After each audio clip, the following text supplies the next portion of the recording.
All right, we're hot. All right, guys, this is 704 Paranormal here at Summit Gaming and Collectibles with CJ, the owner, and he's got some interesting stuff here. A couple of cursed dolls, cursed painting, so hopefully we're going to let the man talk and give us a good story here and kind of figure out what's happening. Okay, so we have probably definitely two separate stories. So the picture and the doll are totally different. Okay, so I'm gonna start with the painting, if that's okay, because it's kind of quick and it's cool, semi-cool story. So we received the painting from a lady in Wilkesboro. I don't recall her name. I apologize about that. But she just brought it in to us one day. She said she came for the doll, which I'll get into here in a minute. But she found this in her attic. So the story goes is that she found this in her attic that's been in her family for generations, the home itself. She brought it down. Her father still lives with her. Her father said that this was actually her ancestors in the painting, or in the picture. It's not a painting, it's an actual picture. The cool thing about it is it was a death photo. So the young girl sitting in the middle of in the chair in the photo, I'm sure you guys will show them, she's deceased. The girls that are standing on the outside are alive. I thought it was really neat because it's turning the century. That's what they did with photos. You know, they would take a picture with the deceased. She was saying she was seeing, when she brought it down, she hung it up on her wall in her house. She was seeing a bunch of embodied figures and stuff, things happening around it. I can't necessarily tell you that's happened here because we haven't witnessed anything off of the photo itself, but it's a really cool story in itself. Now, how long have you had the photo? So we've had it for about, I would say, 2.5 years. About 2.5 years? Yeah, so we've had it for a good while. Okay, and not really noticed anything? We have never noticed anything, but, you know, there's things that's happened within the building itself that we can't explain, right? So, for example, there is a, over here to my right on the floor, you've all passed through it, probably heard it creak a few times. There's times that years ago, this wasn't an open space as it is now. Instead, it was a office that was kind of behind you.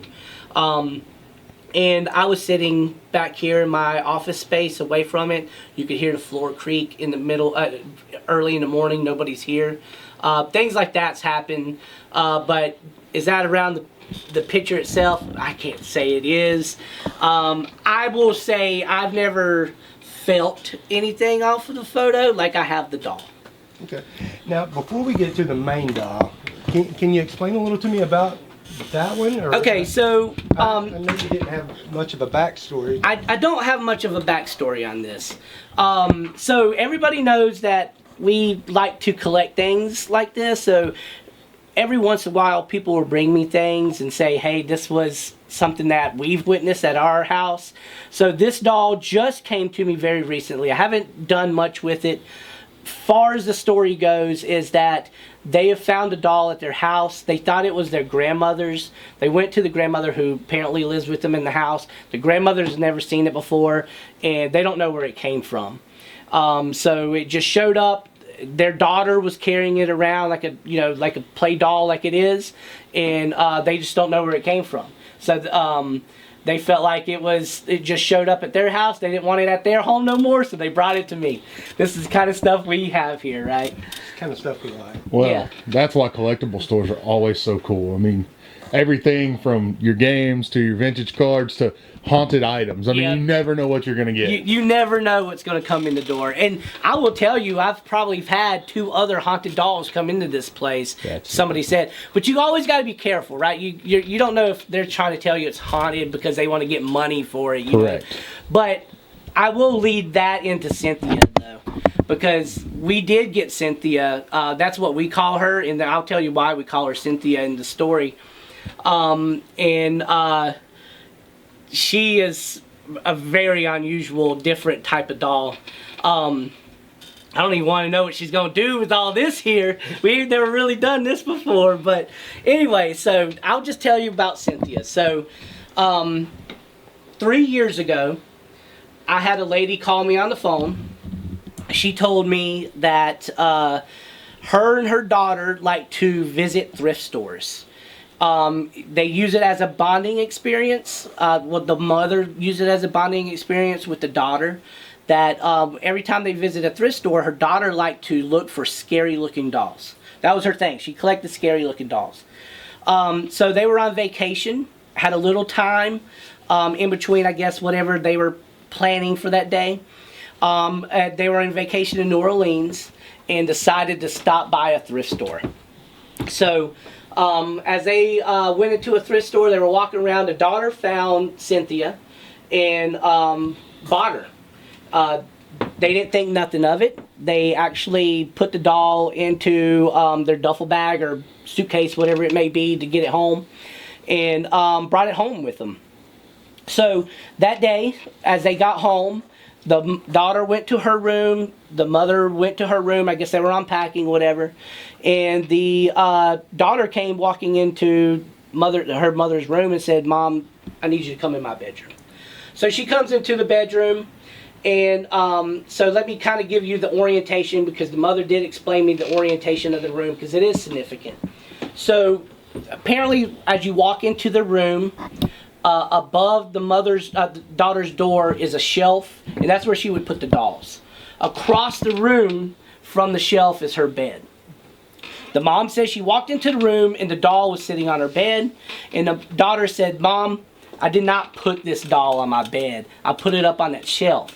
I turned my back. I started unpacking more clothes. I turned back around, and the doll was not up on the shelf no more. It's sitting on my bed." And the mom said that she could tell the daughter was spooked. But she picked up the doll. The mother explained to me she picked up the doll. She walked up to the shelf, and she could see where the daughter did clear out a section where the doll used to be. Where she cleared it out to put the doll up there, right? She had a place. Yeah, so she apparently walked up there and at least opened a spot to put the doll up. The mother did see that. She thought that was a little significant, but however, she just put the doll up there and basically wrote it off as in, you thought you put it up there. Right, we just took a long trip. You thought you put it up there. You cleared the spot out, and you put it on the bed instead. She didn't think nothing of it. So she said a couple days went by. She went into her daughter's bedroom. Apparently the daughter wasn't there. Now I will say I never met the daughter. I'm assuming she was a teenager. The mom was of age where she would have a teenage daughter, right? So she said she walked into the room. She didn't tell me what she was doing in the room, but she said she walked in the room and the doll was not up on the shelf. It was in another spot inside the room. She didn't tell me where she found the doll the second time. She just said that it was not in its original spot where she put the doll. So this is when the story gets very interesting, because that's when she decided that she was going to use another bonding experience, and she was going to go and purchase a Ouija board. So love it. Yes, it just has all the feelings for it, right? So she did, and I used to own the Ouija board too. I actually had the Ouija board. I did not like having the Ouija board here, so I sold that. Oh. Yeah, I did. I used to have it out next to her for a while, but it was too. Was it a vintage Ouija board? No, it was your true blue Toys R Us Ouija board that we've all seen, right? Yep. Probably all had one too. Yeah, we've all had it. So, and she said that the reason why she did this is because she used to play with them when she was a kid, and they would always scare each other and whatnot. Well, she got the Ouija board, and she said later that night, she got the Ouija board out, and actually her and her daughter were using the Ouija board. And that's when they said they contacted a spirit that said it was a young girl named Cynthia that was attached to the doll. Okay. So that's where you got the name. That's where we got the name Cynthia from. We didn't name her, the Ouija board named her. It's the best way I could say it, right? So she didn't say much more about the session with the Ouija board. However, she did say that she knew enough to say goodbye with the Ouija board. So she said that they said goodbye, they packed the Ouija board up, And then that's when she said she started seeing, her and her daughters started seeing things in the house that wasn't normal. They would see shadows in the rooms. Doors would, I'm getting chills talking about this. I don't know, I've told this story a million times. I don't never get chills. But I'm never telling it at night. So that's when they started seeing shadows. Doors were open where it was originally closed. She specified the kitchen cabinets were always were open whenever they would be closed. They would turn around, look back, the kitchen cabinet doors would be open. And so she's telling me over the phone, right? And by this time she gets here. Now I would like to give a little indication because it kind of gives an understanding of how she was acting, because she was weird. So if you don't mind, let's pretend like this is the Ouija board. Okay. Okay, this video game, and this was the doll. Okay. So she comes walking in. She walks in with the Ouija board, with the doll sitting on top of the Ouija board. She never touches the doll the whole time she's here. She brings it to me, and I don't want to interrupt your camera, but I'm going to kind of set it right in front of you. She sets it on this glass case right here in front of me. And she finishes telling me some of the story that she just told, that I was just telling you. So she didn't finish the whole story over the phone. Some of it was over the phone and then finished when she got here. So the Ouija board and the doll is sitting in front of me just like we see here, but more in the middle. And, you know, I'm looking at it, and at this time I'm thinking to myself, because that's what I do, I buy, sell, trade, you know. And I'm looking at it, I'm thinking to myself, I could sell this Ouija board. I'm not really thinking much about the doll. You know, in my mind, I'm like, she's just feeding me a story to sell me this doll, but I could sell the Ouija board. Because that's what I sell. I sell horror merch back there. And so, I asked her, I was like, how much, you know, how much are you selling me this Ouija board? Because everything has a monetary value to it. Anything somebody brings in here, it could be the trashiest thing, they want me to buy it. She looks at me, and she dead in the eyes, and she says, I don't want to know what she does if I sell her to you. She is yours. And then she slides the Ouija board across the table to me, gets it close to me as she can, and she looks at me and she goes, sir, my daughter doesn't collect haunted dolls. She collects scary dolls.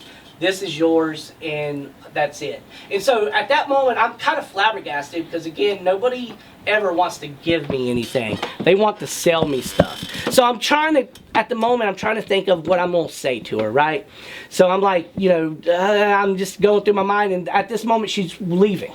And this is really creepy. So she just kind of dropped it off and then slowly just kind of backed that way. And she told me probably about 5 more minutes of the story. She ended the story, basically the Ouija board portion. We pushed the Ouija board back and forth in front of each other, and then she told me she was giving it to me. Did you hear the upstairs? I did. So I don't know if my son is over here, if that was him or not, but we hear that all the time. But as she's walking that way, and I'm kind of following her with my eyes, right? And I'm trying to think what I'm going to say. Thank you. No, let me give you $5. I don't know what I'm thinking, but I'm not saying anything. Well, you always got to worry when someone wants to give you something and they're not actually trying to. Right, exactly. It's very strange. You know, it's more strange to me than me giving you money for it. Right. So she gets to the door. This is so weird. It brings a hair up on my arm every time because for some reason this weirds me out. Maybe not everybody else, but for some reason this is a super weird part to the story. So if I'm asking you, if I'm bringing something to you, right, and I'm going to give you this item, and I'm telling you that it's doing this crazy thing in my house, you're going to at least let me know your name. You're going to tell me where your house is. You're going to contact me in some way to see if you're not crazy, right? So she didn't give you any kind of information? No information. This is the last thing this lady says to me as she walks out my door. She puts her hand up to me. She does a wide 5. It's not like this. It's not, you know, it's a wide 5, really stiff. And she looks at me and says, she's your problem now, and leaves. That's the last time I've ever talked to that lady. So you never heard from her again? Never heard from her again. And if I'd have known what I know now about Cynthia, I would have taken down her contact information. But I have people come in here selling me stuff every day. I don't take down everybody's information and think I'm going to call them back because things are happening. All right, so she's gone. That was it. That's the last time I ever talked to this lady. So the day she brought it to me is a Saturday. We're closed on Sundays. So this is right at the end of the day. It's actually around fall, so it was kind of dark outside. I'm ready to leave. Because at that time, Sundays, I was the only day I was off. You know, that was my weekend. So I picked the Ouija board up with Cynthia sitting on top of it, and I take her to the back into a processing area. I take the Ouija board. I haven't touched the doll at this time. Go ahead, Dustin. I still haven't touched it. I'm not really thinking much of the doll. I take the Ouija board. Matter of fact, I'm thinking more about what I'm going to do for the weekend. Right. I take the Ouija board and I put it on top of a bunch of board games. The doll sitting on top, and I leave. Now, was the Ouija board in the box, or The Ouija board was in the box. It was Okay. all still in box and everything. Yeah, it was packaged up like it just came from the factory or whatever. So I set it onto some board games. I locked the doors and I left. Didn't even think much about it while I was gone on Sunday. Monday, I come walking in, I unlock the front door, I walk in, and Cynthia's sitting in the middle of my floor. So, I'm trying to rationalize the situation. At that point, I'm going, did she just fall off? I was ready to go, it was late, it was dark, I was wanting to get home. Did I actually put her back there? Yeah, did she fall off, or did I actually put her back there? So, at that point, is the first time I ever touch her. So, I pick her up, and I walk her back to the room where the Ouija board is. Ouija board's still sitting in the same spot as it was when I left on Saturday night. I put her on the Ouija board, and I made a mental note at that point. I was like, if you move again, I know. Locked the door, went about my business. 2 days later, we find the doll sitting in another spot in the building. I'm the only person that had access to the room. I didn't move her. So she was still in the same room? No, she was in a totally different room. And so she wasn't in the room you locked? That's right. She was in a different room altogether? In a chair in a different room. And the room was still locked? The room was still locked. Crazy.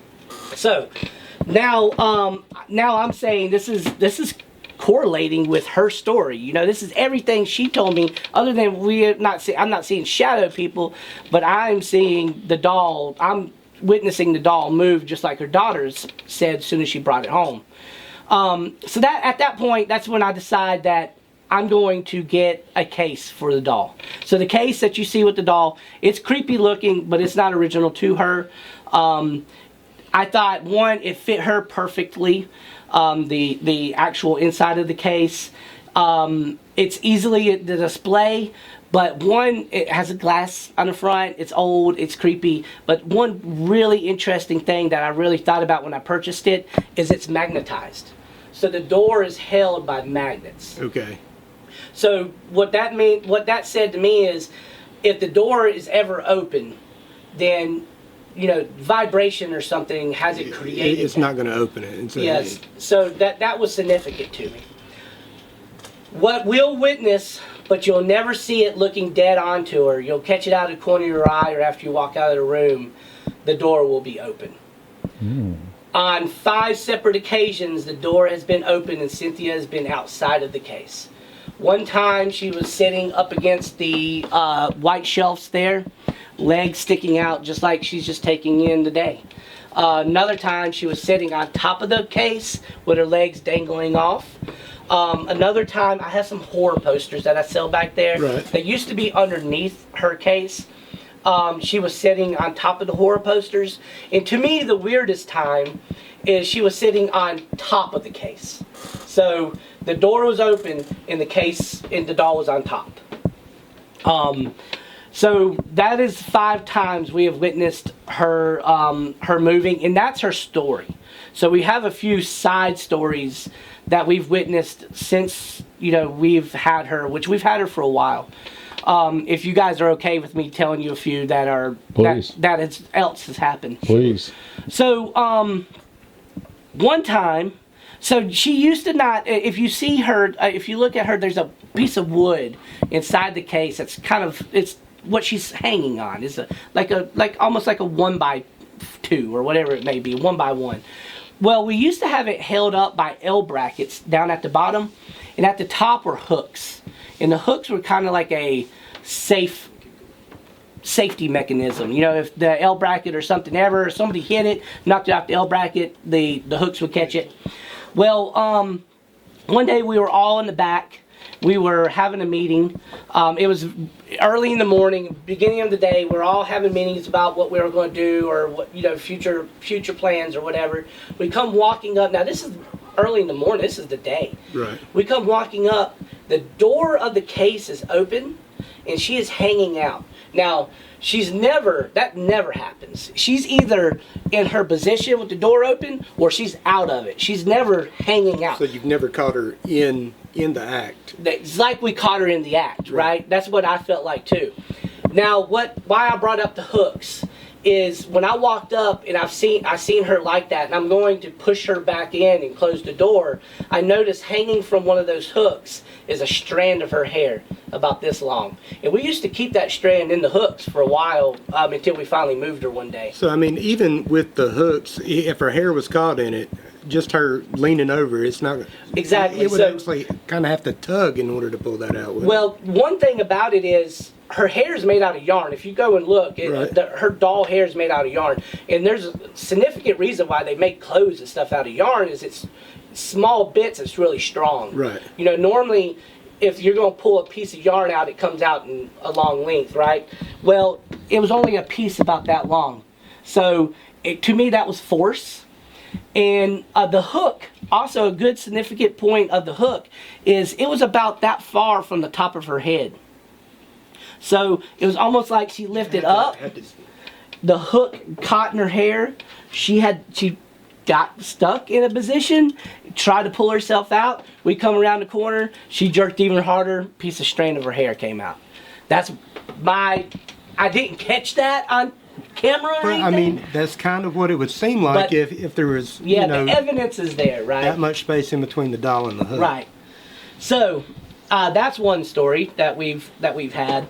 Now, I will say that Cynthia's gotten the name of herself throughout town. A lot of people come in and want to look at her, hear the story, talk about her, tell me stories of themselves that's happened to them. But there was this one time, there was this young lady and her boyfriend. And I say young, she was probably 19, 20. Right. She came here, and she would walk up. Her and her boyfriend would only go and look at the doll. That's all they looked at. They didn't look at any of our merchandise or anything in here. They would just go and look at the doll, and that was cool. I don't mind that. That's what she's there for, the way I look at it. Right. So they would walk up and look at the doll every day for 3 days. The third day, the girl walked up to me and she's like, "Do you mind if I hold her?" And I was like, "Listen, I don't mind if you touch her, but that's what the warning is up there for. I put a warning up there because I didn't want somebody to be like, oh, a doll, and then touch it, then hear the story and freak out. Right. So I was like, I'm warning you that we have witnessed stuff with this doll, and that is your warning. But yes, you can touch the doll. I touch her all the time. Anytime she's out, I have to pick her up. Somebody's got to put her up, yeah. So she grabs the doll, and I'm going to use this doll as a reference point because it's perfect. She grabs the doll. She's holding it like a baby, like a newborn baby in her hand, right? And I'm kind of sitting back. I'm just letting it happen, but I'm not here no more. I'm over there with them, right. But I'm giving them their distance because she seems to be enjoying herself. And the boyfriend's sitting there watching, and they're talking, but she's talking to it like a baby. And all of a sudden, I see the blood leave her face. And she looks at me and she goes, "She's vibrating." I was like, "What?" She's like, "The doll is vibrating." And I get super close and I look in her hair. I can see the vibration in her hair. In the doll? In the doll, in Cynthia. Just vibrating really fast. And I don't ask her this. She just takes the doll and holds her out like that, like, hey, you touch her. You know, and I grab her, and I'm not holding her like a baby, but I grab her, and I'm not feeling nothing. I'm not seeing nothing. So I'm like, I hand it back to her, you know. I'm like, let me see if it does it again to you. She takes the doll back, and sure enough, I can see everything is vibrating. Now, was it the doll vibrating, or was she scared and she was vibrating? Good question. That's a good question. However, I didn't feel like, I felt like she was into this kind of stuff. So it didn't seem like it would scare her. I didn't feel like she was going into it scared, right? Now, I didn't see her arms vibrating, but again, I didn't look that deep because it kind of, everything I'm saying right here went by in probably about a minute and a half, 2 minutes. But she takes the doll back in her hands, and I can see the hair vibrating. Not the whole doll. Just the hair. Just the hair. But now she's feeling the whole doll. And she hands the doll back to me, looks at her boyfriend, they leave. I've never seen them since. Never seen them again. Never seen them since. And they came 3 days straight in a row. 3 days straight in a row just to see the doll. Now, to kind of end the story about Cynthia, we have come to understand, and this is just an understanding, I could be wrong, but I don't feel like it's demonic, and I don't feel like it is nefarious. I think it's an attention thing. Right. Because after having her for 3 years, we've come to realize that if I tell her story, she does less. The more I tell her story, the less she does. So, and I tell her story a lot. But if days go by and I haven't told her story, is when her door starts opening. Now, I noticed that the door is, the glass is cracked. Now, is there a story behind that as well? There is a story behind that. Thank you. I almost forgot to tell you that. So, she wasn't in. She used to not be in that spot.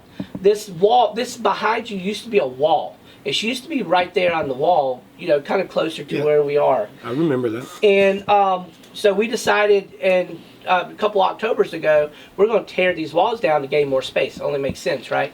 So. The construction guys were going to come in the following day. It was my job to take everything off my walls. I had like some posters and her and a bunch of other stuff on the walls. So it was taken upon myself to take it all down to make sure I took it down correctly. It was safe, didn't break, yada yada. So I take her off the wall. Okay, I take her case off the wall.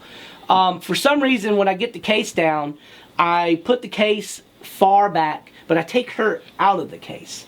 I don't know why I did that. I just did that. I'm not really 100% sure why that made sense at the time. But I put her sitting up onto some books that we had off to the side. Some like Nintendo books or something. But the case was over to this other side. Now, construction was starting the next day. So, and I was the last one to leave. So I'll walk in the next day because I wanted to make sure that all my ducks were in a row before they started. Everything was out of their way. I walk in and I'm looking at everything. It took me about maybe 10-15 minutes to walk up to the case and Cynthia, and that's when I realized straight down the front of the case is a crack, straight down the middle. Now the glass kind of triangled out a little bit, but if you look at the break, it is straight zack down the middle of the wood. But it wasn't tipped over. Cynthia, as far as I know, wasn't moved, but it just happened. And I don't know how it happened. It just happened. It didn't fall. I didn't kick it, nothing. Nobody was even there to even mess with it. I was the last one to leave, first one here. And since it broke, since we did that move and it broke, she has done less. And we don't experience as much as what we used to. Used to, there wouldn't be a day or two goes by, you would walk by and the door would be open. Now, before you got Cynthia, can you tell me a little bit about the building? How long has it been here? You said, I think earlier it was originally a hardware store? Yeah, so good question. So as far as I understand, this building was built in 1942. It was originally a hardware store here in Wilkesboro. And, you know, it was kind of a bustling place. They did a lot of stuff here. Matter of fact, a gentleman who used to work here as a teenager just came and visited us like 2 days ago and was telling us about how everything in the store used to be when it was a hardware store and whatnot. So yeah, it's being here since 1942. There's probably a lot of history. I know it's been.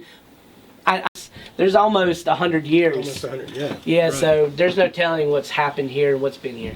Now, did you notice things before you got the doll, like anything in particular, or even after construction? Because I know sometimes if you change a space that... Yeah, so good question. So, yeah, so I will tell you this. We got Cynthia not long after moving in here. Right, and So- I remember when you first opened and Yeah. then coming here, and then a couple months later you had... Yeah, so she has almost been here for the whole time I've been here. However, there's a few things that a lot of people have experienced inside the building itself, and a lot seems to have to do with the stairs in the back. So we have an upstairs, right, and there's a back stairway. That's the only way to get up there. Is up those stairs, and sometimes you'll be upstairs and it'll sound like somebody walking up the stairs, and you can really, and when we walk up there, or when you guys walk up there, you'll understand the footsteps are loud when walking up the stairs. Right. So you'll feel like, hey, there's somebody coming up. So you turn and you're watching, and nobody ever comes. And so, you know, that's one thing. Something's always about those stairs. Now, the upstairs itself has had some interesting stuff. I experienced myself was with a trash can up there. One time it was early in the morning. I was up there watching TV. May even been on my phone, on TikTok, whatever it may have been, you know. But I was just, you know, wasn't down here because I didn't want people to see me thinking I was open. And you see what it's like. They'll even come up to the Right. door at 10 o'clock at night. So I'm up there and I'm by myself, and I hear like a noise of something sliding across the floor. And I get up and I look around and I realize it's this little black trash can we have up there that has slid across the floor. And so I thought that was interesting. I pushed the trash can back, and after I pushed the trash can back, I turn my back, I start walking towards where I was sitting at, and I hear it again. Shh. Right across the floor again. So after you put it back, it did it a second time. It did it a second time. And, you know, I walk up, I open the trash can, I'm looking in the trash can, see if there's like, you know, a mouse or, you know, it's a Right. 1942 building. You never know what is in here, but nothing there. It was just, the trash can was empty. There wasn't even nothing in there. No windows are open. It's just slid across the ground twice by itself. That's interesting. It is. We'll hear footsteps over here. I explained that a little bit ago. Right. The creak in the floor. We actually call it our security system. Because Yeah, I mean, you can probably hear that creak throughout the so pretty much entire store. you'll walk across. If somebody walks across it, you'll hear the creak. It's happens every time, but we've caught it happening before, nobody even be in the building. And also, it is very obvious when somebody's upstairs. Heck, I think we caught a little bit of it just a minute ago. Yeah, we did. If there's, sometimes, and this would be crazy, it would be the middle of the day. We'll be open, and we'll be in here working, you know, doing our thing. And we have an event space up there, so we're always trying to monitor who's up there, you know, because we have expensive equipment and whatnot up there. Right. And you'll hear thump, thump, thump, thump on above our head, and we'll look at each other and go, who's upstairs? There's nobody upstairs, but you can hear it, you know, and it's very obvious when there's people walking or whoever's walking upstairs. Now, how about the basement? Have you ever experienced anything in the basement? Because, I mean, that looked to be pretty much all original, and Yeah, I so was scoping it out before. it is very original. Now, I don't go into the basement much, and it's not because I'm creeped out by it or anything. I mean, it is a creepy basement by no means.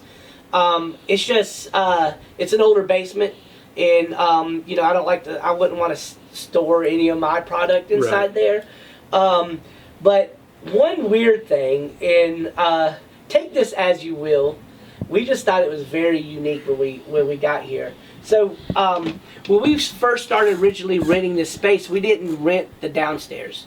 The downstairs, we started renting that last year when we took over the upstairs. So that was kind of a package deal. Right, okay. So, you know, at first we only rented this space. We weren't allowed downstairs or upstairs. So we started renting the whole space, and we got a hold of the downstairs. So, of course, we go down there trying to see what we could do with the space or what can be used. And as soon as we walked down there, and the people who rented this before us, they only rented this top floor, so I know they didn't utilize it. So whoever had it before us or them were possibly the ones who did this, but I don't know. So down there, and we've taken it down, but it was almost, have you ever seen Dexter? Yeah. You know how Dexter was set up a kill room where everything is plastic? So there was a space down there built like that. Was it in the back corner? It kind of took up, it was a rectangle. So it took up a long little spot, and as soon as you come down the stairs, it was directly to your left. But it had a curtain door, like not even curtain, a plastic flap door that you would walk into, and there was no there. It was just weird. It was very weird. We all called it the Dexter space. It was so weird. I've never seen anything like it. Everything else down there, it was completely clean. I would say that. But that was the only thing that was down there when we first took the space over. But to answer your question, I don't really go down there that much.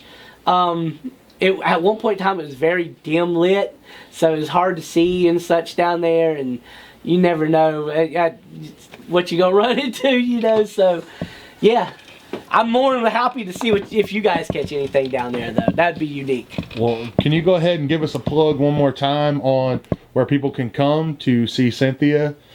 Yeah, so she is located at Summit Gaming and Collectibles here in downtown Wilkesboro at 111 West Main Street. You can come and see her anytime. She's always on the wall in the back, and you're more than welcome to touch her if you dare. I love it. I love it.